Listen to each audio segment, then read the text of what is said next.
This is Faith Break, a podcast about recognizing God moments in our everyday lives, with hosts Karen Luke and Ann Gallagher.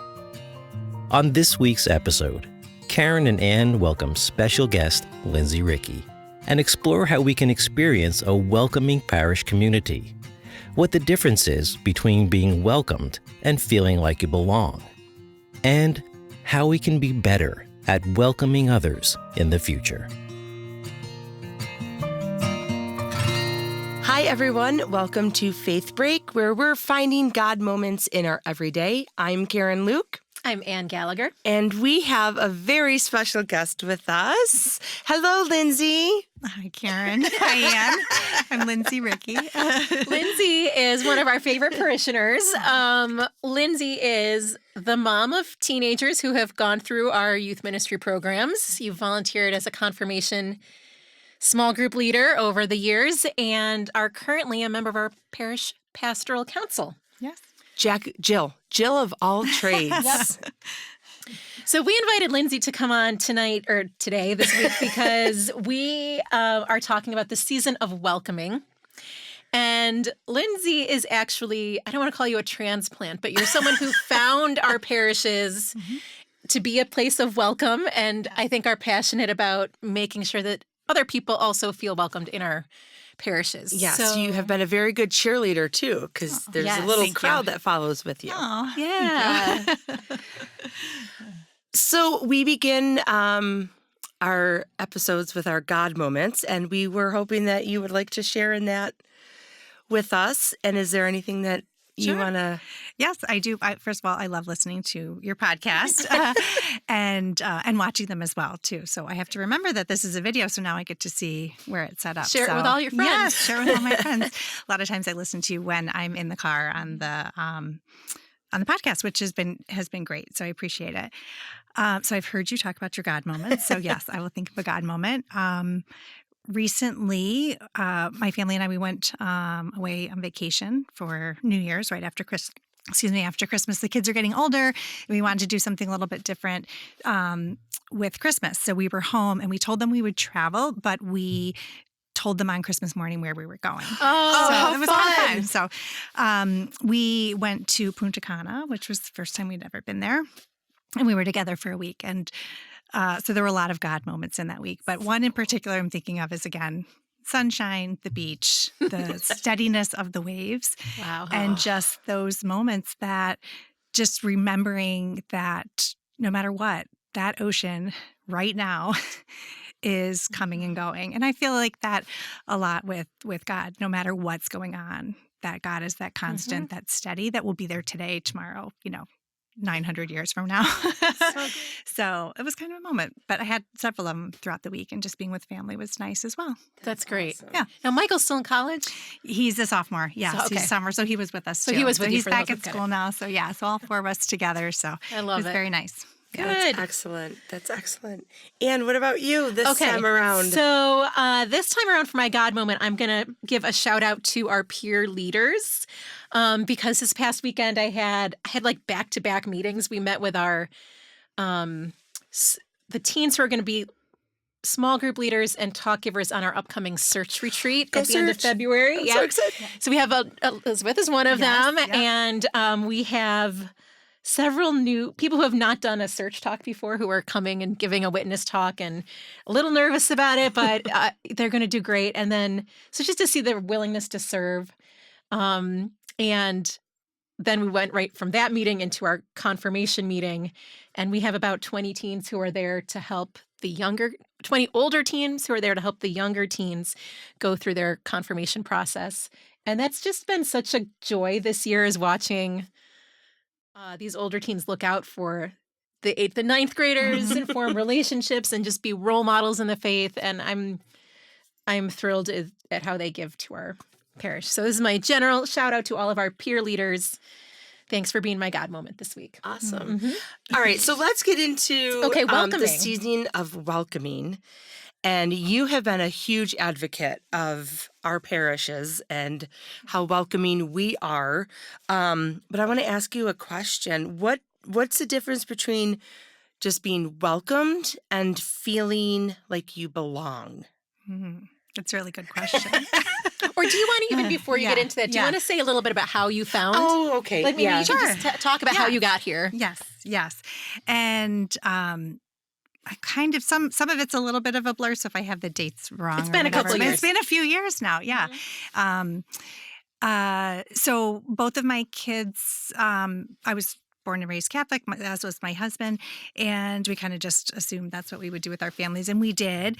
And we would go to church regularly, but when it fit. My husband likes to say we were convenient Catholics. I've also heard the term cafeteria Catholics. You take what you want and leave the rest. So that's kind of probably where we were at. And then there were some changes again within the diocese. I think it was around 2014 that Diocese of Rochester said that women could no longer preach from the homily. And I remember being like, but these homilies, Sister Barbara Moore was at our parish and would give the best talks. And I was a little disheartened by that. And then, was it 2015, 2016, the Spotlight movie came out, which was based on the reporters from the Boston Globe that did about the sex abuse crisis, which had happened earlier, but it was more becoming talking about that, and then here hitting Rochester. So there were a series of events, plus what's going on in the world, and that I was disheartened, I guess,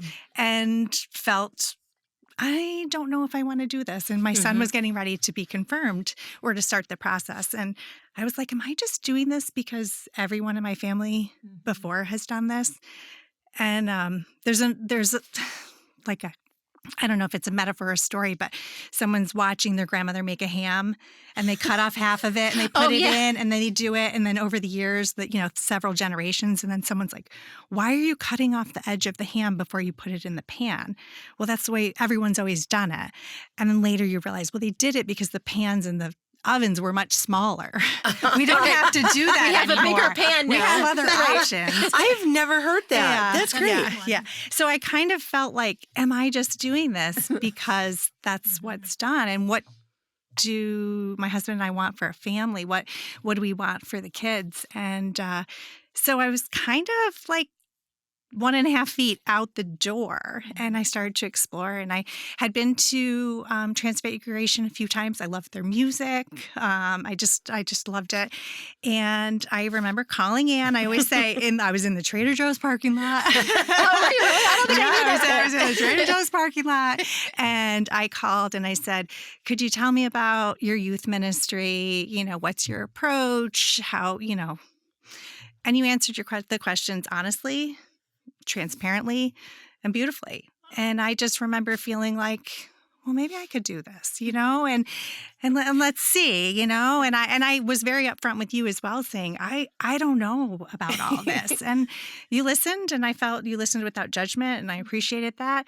And I think it was like the next day you called and said, we do have room for your son, but we also could, as always, now I'm learning within the Catholic Church, there's always a need for more volunteers and helpers. It's sometimes a small group that do a lot. Yep. So you said, any chance you would consider helping as well? And I'm like, we just talked yesterday. I am like the worst. You do not want me. And you said you're like a teenager in a way. Yeah. Well, you're like, you have the same questions. The same have, questions right? as a teenager. Yes. Yes. And I was like, okay. And you said, you don't have to have all the answers. I don't have all the answers. You said that as well. And I just thought you were very humble and open. And so that was my very first experience of welcoming.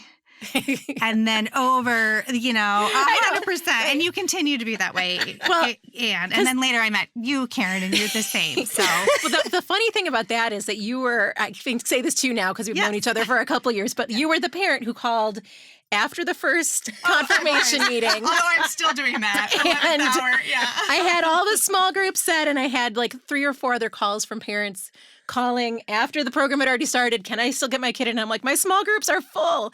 So I had that good first conversation with her. I was like, you know what? I have a good feeling about her. I think she could probably do this. And I was like, well, we have room for Michael if you'll come be the his small group leader. Yeah. Well, what do So I always... I feel like I almost roped you into it, but it turned out awesome. And then you came back and did it when Elizabeth was getting confirmed. And even with my son, because we were kind of like new to this parish, so he didn't know anyone else that was going. And so he and I would go, was it once a month or twice a month? And then we would do stuff throughout the month. So it was kind of an experience for us over the course of 2 years that was nice. And it was something that we had together. My son's always had a very strong faith and but was at an age where if we stopped going and stopped doing, then that's what we would have just done. And he at some point probably would have picked up his own journey. But looking back in hindsight, I'm grateful that I was able to keep up with the faith formation aspect of it. And really, honestly, I learned a lot. I mean, I went to Catholic school until high school, but there were so many things that I'm like, that's why we do. I still have a lot of questions. Like, to be honest, I'm confused when we sometimes say the Nicene Creed and sometimes say the Apostles' Creed. I can't keep it straight. So the presider can make a game day choice about that. Oh, it's game day. Okay, I've been trying to figure this out. And so Are you going to throw him under the bus? Yeah, I love him. I can do it. Father Mike is Nicene. Or is Apostles? It's shorter. Or the shorter one. Whatever Father the Mike. Well, and I love him. Yeah.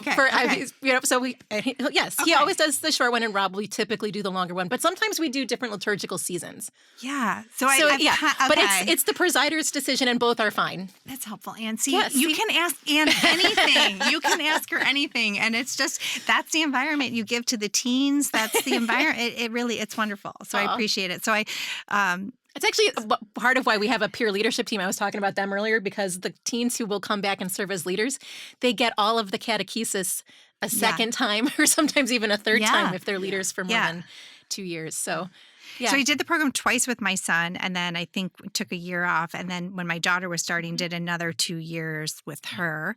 And but I will say she is now, I am doing parish council and not doing the peers right now, but my daughter is continuing it. And so she's doing it and making her own friendships and growing her own leadership in that way.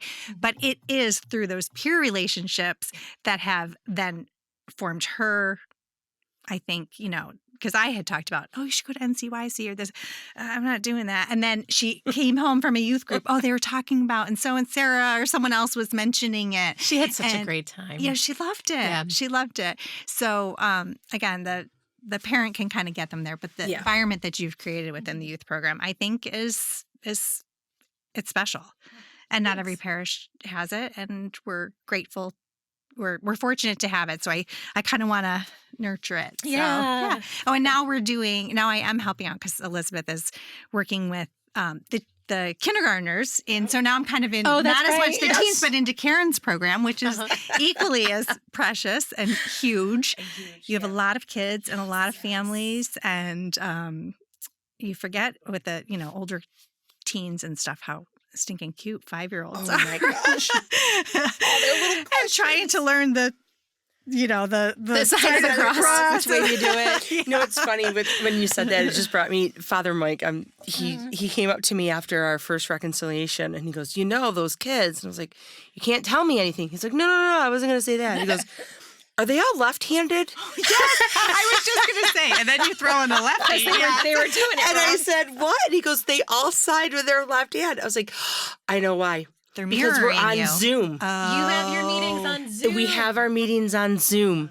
So when I do it, it's backwards. So see, we learn a little something every year. So I have to remind myself to say, take your right hand, even though mine is on the other side. It's my right hand. Yes. So it's really, they're just like sponges. I love it. Yeah.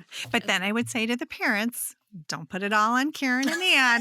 Wait, do left-handed people do a left-handed No, you're supposed to do it right-handed. But they would be more inclined to go with their left hand, I think. I think the important thing is that you go across before you go, isn't it? Yeah, you definitely have to do the crossover. I never thought about that because I'm not left-handed. Yeah, but it was just really funny. He's like, almost all the kids did it. I was like, hey, they did it though. Yeah. I mean, They were too cute. Yeah, they are adorable. I love one thing that that I noticed as well for the younger kids going up for communion with their family and coming up for Christ, just getting into the routine and used to it, and how, the line feels special, and just to go. And they can still get a blessing, Yeah, even if they're not old enough to yes, receive very nice. it. Yeah. They're still part of the Mass. Yes, yeah. Okay, so we were talking, I think your original So I question went was off about... on a long tangent. Yes. Anne interrupted my question, but no, it's okay. It was about the difference between Being welcomed and feeling belonged. feeling Yeah. like you belong. Yeah. I think that's a really good question. I think I felt welcomed right away. Welcomed right away. I think the belonging was probably more, this is my thought. Belonging may come from an internal feeling. Like welcoming could be more what other people or your environment is, but belonging might be an internal thing. And so for me to feel like I belong to the parishes of Transfiguration and St. Catherine was probably a little bit of time. I felt like I probably felt like I belonged more in faith formation and the confirmation prep before I felt I belonged at church and at Mass. But a lot of that was me. Again, I started with 1.5 feet out the door. I was 1 foot in, and then 1.5 feet in, crossing the threshold. Yeah. And it was, I believe you guys did a Lenten retreat. It was a day retreat at Notre Dame Retreat House. Oh my gosh, we did. And that was the with your not your typical church ladies when Vicki was here. And so throughout the confirmation process, and even sitting here, anything that Anne or Karen asks, I will most likely say yes to. And you didn't ask about that. We keep asking you to Yeah. But you didn't ask me so to you go do there, it well. That's why. Well, I feel like I just learned so much. And that's why I enjoy your podcast, just listening to it or picking up tidbits. The one you did on Advent was really great, or, just little weekly things. It's been wonderful. And so I remember you were saying you were doing this day retreat at Notre Dame Retreat House, and it was on a day that happened to be off, and so I'm going to go. And I went, and it was beautiful. And I said, because I kind of, again, being that convenient or cafeteria Catholic, I would kind of say, well, I like the idea of this, but I don't like that. And so even with Lent, I'm like, why do I have to give something up? Like, I didn't like, you know what I mean? And I just, 3 weeks in, I'm not going to be doing it anymore. Then I'll feel bad. So I didn't really like that. But I love, fish on Fridays. Like, as a family, I think that's fun kind of thing. So I would do certain things. But it was at the retreat that I learned that Lent is really more of you're looking at it as a time to grow your relationship with God in such a different way. And I had this perspective change. And I'm like, yeah, I would like to do this. And so I kind of said, okay, I'm going to start going to Mass every Sunday, start receiving the Eucharist, just put myself in. You went all in that Lent. I remember. You're like, I'm going to do it every week. Yep. And it was kind of like, my husband would go to Mass with me when I went, but I was like, I'm going, whether or not anyone else in the family goes, like, no pressure. Like, I do kind of feel like everyone is on their own journey. And I mean, I definitely am on my own journey. And so I'm like, I'm going. And the more you go, the more you put yourself in the environment, receiving the Eucharist weekly. I don't know. I can't be the first person to say this, but something shifts, something changes. And that was through. And then I saw the whole Easter celebration so differently. Oh, the that year too. Triduum. And you did the whole Triduum. Yes, it was just so beautiful. And I was like, do they do this every year? Like, there are all these other masses, and seeing the folks that went through the OCIA or the RCIA program, and like as adults, for them to, I think that's really inspiring to see adults making the commitment to decide to convert to Catholicism. Is I think it's beautiful. You got to come this year because we have 8. You have a lot. 8 adults. We have 7 adults, 8 kids, and 8 kids. Yeah. Out of the 7 adults, 3 are being baptized, 4 kids are being baptized. It's going to be a festival. The Easter Vigil, you've heard me say it before, but that is by far my favorite liturgy. Yes. In our Catholic Church celebration. Yeah. Like, there's just something about it that. Yeah. It was beautiful. So I would say, that experience through that Lent. Okay.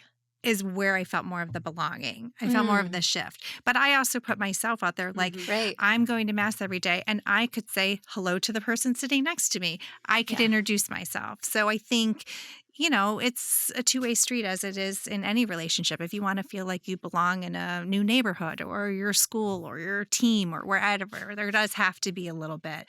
But sometimes people are hesitant, and I was in those early years. I'm trying this out. Maybe as soon as my kids are done, confirmation, I'll feel like I led them, and then I'll step back again. But it kind of hasn't worked out that. I have all these new friend groups and communion. Now you guys are all there every week now. Lizzie's volunteering across the board, doing absolutely everything she can. You got Steve to come to. Oh yeah, Alpha. Steve, we loved Alpha. That was spring. Great. That was a wonderful experience. Yes, I want to. Whenever you're talking about Alpha, I want to come and promote that again, because that was just a great. So again, I was kind of like, I'm going to Mass every week, and then next thing I know, he's there every week too, Right. and then it's just kind of now he's on his own journey. We would like to replicate what happened with you To everybody. as much as we can, because At the same time, I still struggle. I mean, as we you do do too. Exactly. Yeah. But you were on your journey, and you did it one step at a time. Yeah. And it's like we could see the shift from I feel like when you're being welcomed into someplace, it's somebody else inviting you to their table. Yes. But when you belong, you're inviting others to your table, right? Yeah. And so or to our table, and that's kind of, I don't know, what I would hope that as we move forward into the future coming years, which are probably going to be filled with change, that we can keep our eyes on like that, that goal, I think it's probably a quote or, an idea that's been said much better than how I'm going to say it right now, but by Brene Brown, she's a social worker and researcher. And she talks a lot about belonging and the importance of belonging. And I think she says kind of like there's fitting in and there's belonging. It's a lot easier to fit in because you can just wear what everyone else is wearing and say the things that everyone expects you to say. And you can see that a lot with teenagers. Sure. And how hard that is. But you can also see it with adults doing the same things that everyone expects them to do. Yeah. And then when you really think about it, you can fit in, but do you belong? I think belonging is I'm showing up with I'm not prepared today, and then Karen would do that's all right, Vince, come on in, have a seat. It's you're seen in a different way when you belong versus fitting in. So I think that is, I feel like I noticed that that's what you're doing within the faith formation programs. That's what drew me to it, is that not just strict doctrine.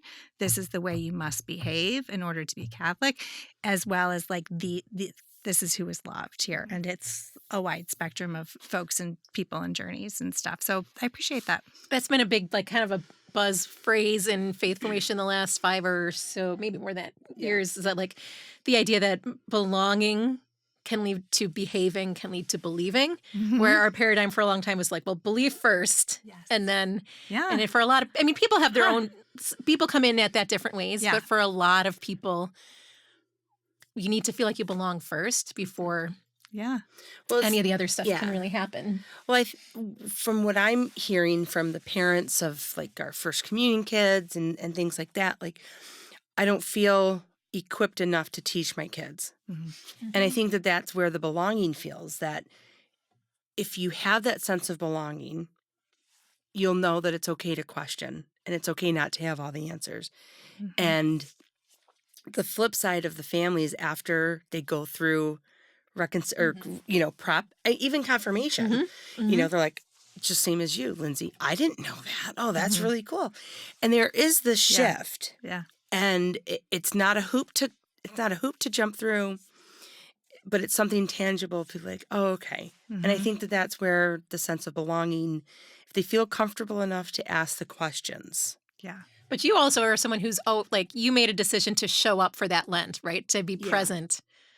Because you might not have felt like you belonged if you hadn't made that commitment yourself to give yourself had that I not time. gone to the retreat where something shifted in that moment of just hearing, you know what I mean? But there's a series of steps. But but I did make a commitment to say. And you were always willing to serve from day one. You served in the program, right? So it does kind of go both ways. There's also this where I come to, again, with crossing the threshold and back into like, yes, I do want to see the Catholic Church succeed. I do want to see it be a safe environment for all. I do want to see, and also how I was like before, women aren't allowed to do anything in churches. Well, that's just not true. That's what I was telling myself for a lot of times. And then now when you connect with a parish and I see, Margie and Karen and Anne and Charlene and, all of these women that are making, everything happen, as well as having a supportive parish priest who's, encouraging that. The Sisters of St. Joseph in Rochester, the work that they do, like just connecting yourself to thing and then like, I see it differently now that I have more information. Yeah. And that could be applied in all aspects of life as well. So, and now I'm at a point where I can also look back on being, I don't know how many generations of, early baptized Catholics, is that I know that there are certain prayers, there are certain moments that my, grandmother, my grandfather, my great-grandparents would have gone through these same rituals. They would have been at an Easter vigil. And, yes, it might look a little different or, but not that different. Yeah. So I also like that. So Now, as a member of parish council, you're in a new role now. Yeah. And you're in a position where, as we're we're two parishes, but we're really like one community, and this is messy. And what does this mean? And what's it going to look like in the future? Like, I wonder if you can talk a little bit about what some of your hopes are about how we, as a faith community, can move forward in a way that will be welcoming to new people and giving them pathways so that they can find their way in. Not to put you on the spot or anything, but yeah. Well, and I think it's a leadership role. You're in a big leadership role right now. I think though that I do have to probably maybe defer or realize or acknowledge maybe that there are two parish communities that have been around, and they, people are used to this. We cut off the ham before we put it into the pan. This is just what we've always done. And I know that change is hard. And so I wasn't there throughout all of the, I haven't been there at either church for 20 or 30 years. Right. So we're going on not even a decade yet. So I don't want to make assumptions of like, we should just do this. However, my perspective is when coming in, what I've always seen, because when we were at the faith formation, it's always been combined. We've been combined for 3 years. Is this our third year? Yeah, Fourth. See, we don't even know. It's our job to know. When Michael came through confirmation, we were just transferred. There were actually, because you're right, there were some of his grade that were, I think, doing it at St. Catherine's, but we didn't know about that at that time. But Right. But we weren't from your community, and you accepted us. So I would hope that same type of attitude perspective would be going on within the churches. But I do think there's a lot of behind the scenes stuff that I'm just not privy to, and that's okay, because it's, looking forward and moving forward. I think they're two vibrant communities, very welcoming. We have the same parish. Our priest is at both, so it's. I think of looking at it as a community. Yeah.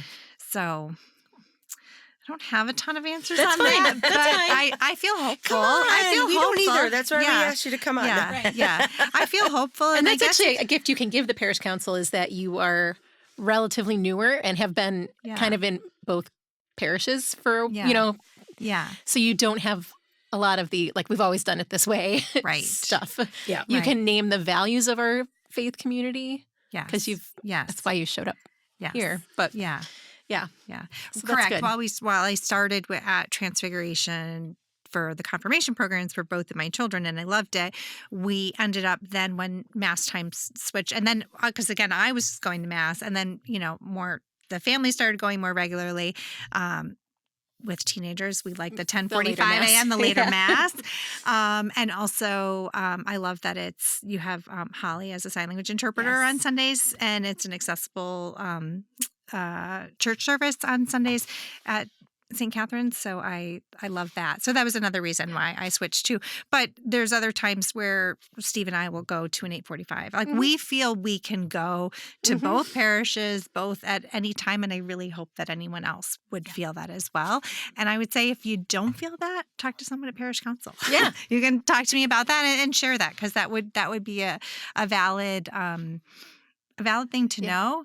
And I probably would also say, but it's not just parish council. It's not just the community that needs to do.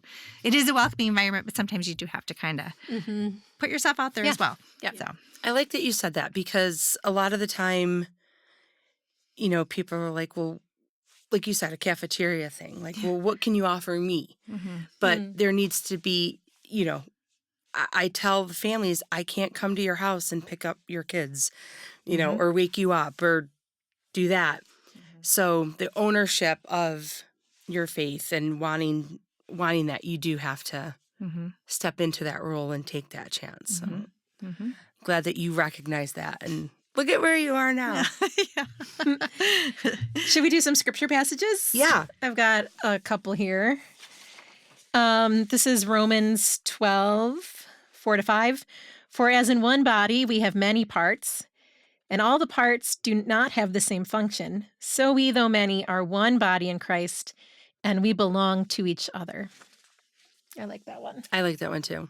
Yep. What part of it do you like? Like, why? I like the ending, that we belong to each other. Yeah. Because it's not like you said, like I show up and I expect this from the church, but I'm not participating in it. It's that it's a relationship among all of us, and everybody's important and part of it. Yeah. I'm thinking just the current state of our lives and everything that's going on in our world. Like these scripture passages that you had picked, I was like, if we could just all realize that we are all human and we all have this love and we are created in the image and likeness of God, how much different we would treat other people. And that is what I like about that quote. Like, we are all part of this community, and the choices that we make will affect not only ourselves, but everybody.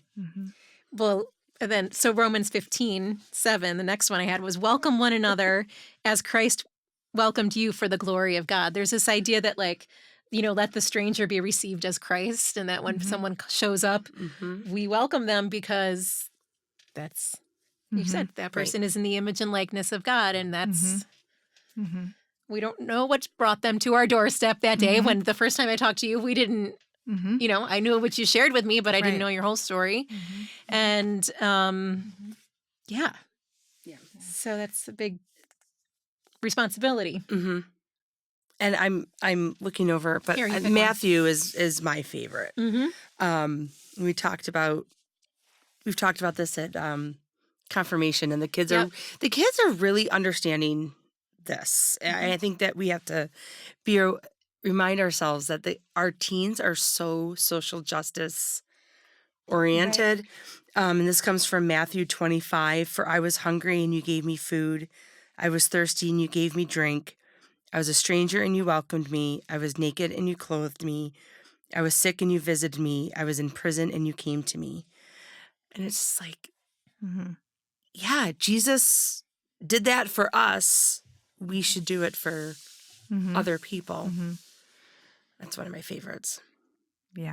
Okay, there's more, but I think that's enough for now. Yeah. Do you have anything else you want to share Or add or I think those scriptures, and again, like reading scripture and all has been a new experience for me as well. Again, even going to Catholic school, it wasn't like I knew scriptures. It wasn't like I really understood the Sermon on the Mount and the Beatitudes and all that. And it's like, what a great way to live. You would also kind of through Faith Formation had recommended The Chosen. We would watch that. And so that would be something I would say, if you're like, I don't get all this, like that's kind of an easy way to kind of we step should do into a The Chosen watch party. Yeah. I think there's actually we did that for the first couple seasons. That was Okay, before the pandemic, and then I'm thinking that's that a great way. that'd be fun. I really like, though, this one when we were reading the Romans one about, for as in one body we have many parts, and all the parts do not have the same function. That's reminding me just of our community, of our faith community. And where, for me, the faith formation for confirmation was what helped my spiritual trajectory. But for someone else, it could be going through a funeral service and the compassion that they received there that I don't have the experience with. Or for someone else, it could be, the Christmas basket program. And I felt like I made new friends there because I was helping out for 3 weeks in a row, or doing this or that. Or, there's a new Lorraine's Caring Connection, the new letter writing, just a group, or the women that make the prayer shawls. Like there really is, I think, something for everyone, whether it's within Transfiguration and or St. Catherine's, or the greater Diocese of Rochester, or the Diocese of Syracuse, or wherever, you can find it. And sometimes just find what it is that you feel. How, is it you want to feed someone that's hungry? Do you want to visit someone that's in prison? Do you want to do, or something like that? There's something for everybody. Yeah. And it's a good invitation to end on, I think. Yeah. Lindsay, thank you for coming and chatting with us. This is so fun. Always love to chat with you. Thank you. It's nice to have another voice and face on our show. Well, thank you everybody for listening. And I'm just going to add, if you haven't felt that welcomed or that sense of belonging, maybe put 2 feet in. Dangle a toe. Dangle a toe in.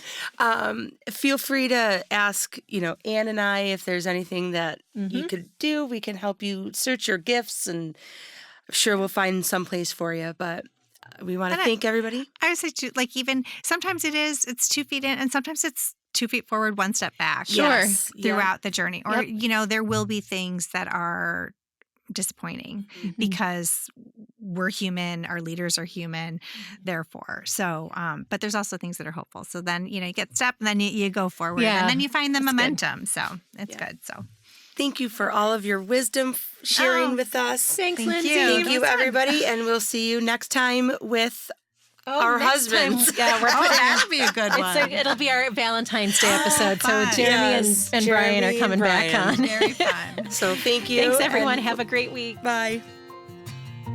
Thanks for taking a faith break with us today.